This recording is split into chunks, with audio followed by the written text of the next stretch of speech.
Autour de la table, il y a Raymond, Louis, Michel et René. Dans leur vie professionnelle, ils ont été décorateurs pour le cinéma, prothésistes dentaires ou encore bouchers, des métiers manuels et pourtant aujourd'hui, ils doivent réapprendre le moindre petit geste. Tu mesures de là à là et tu me dis combien tu as là, combien tu lis là. Car depuis, le temps qui passe a fait son effet et surtout la maladie d'Alzheimer détériore jour après jour un peu plus leur mémoire. Dans cet atelier de bricolage, tous ne sont pas au même stade avancé de la maladie. Pour certains comme Louis, chaque geste représente un combat contre la dégénérescence de son cerveau. Mais malgré la maladie, une fois par semaine, tous se retrouvent pour faire travailler leurs mains. Aujourd'hui, ils montent une boîte de rangement. À leur côté, Sandrine, une ergothérapeute. C'est valorisant. Voilà, ils ont l'impression d'exister, ils retrouvent des gestes que nous-mêmes on croyait oublier. Voilà, ça fait appel à leurs émotions, le fait de toucher le bois, de sentir. Voilà, c'est simplement un moment de plaisir qu'on partage avec eux.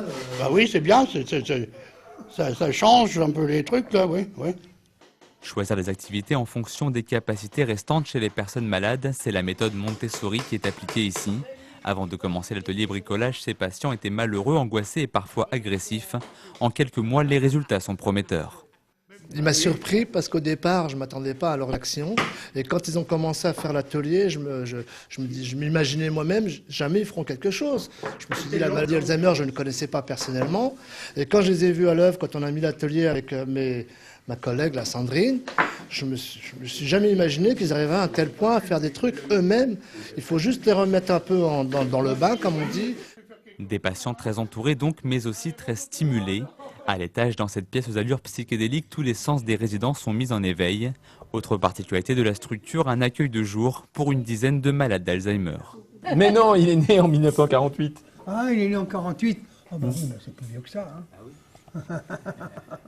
On est en 2000 combien? 11. En 2048, j'avais 52, 63 ans. À l'heure du déjeuner, ils sont 4 à partager le repas, des patients toujours maintenus à leur domicile et qui font l'aller-retour entre chez eux et la structure plusieurs fois par semaine.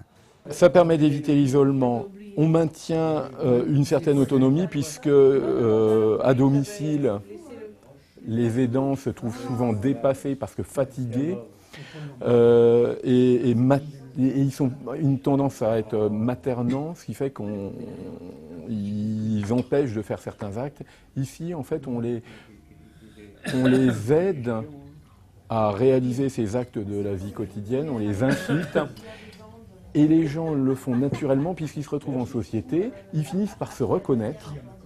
Et pour que les malades se sentent encore un peu mieux, la maison Solem Nairani travaille à la création d'un jardin thérapeutique. La stimulation, encore et toujours, aujourd'hui, cela reste le seul moyen de retarder l'évolution de la maladie d'Alzheimer, une pathologie qui touche 860 000 personnes en France.